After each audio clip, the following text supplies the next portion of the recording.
आयुष्यात आपल्याला दिशा दाखवणारा एक हात कायम आपल्या सोबत असतो, तो म्हणजे आपला बाप.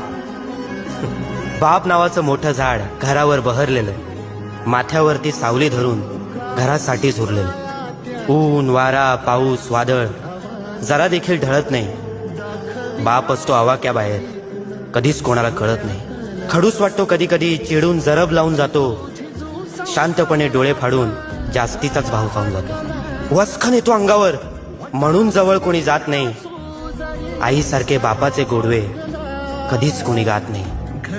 आईसारखी बापाला मिठी कधीच मिळत नाही, कारण बाप असतो आवाक्याबाहेर, कधीच कोणाला कळत नाही. बघा ना, बापाला सहसा कोणी मनावर घेत नाही.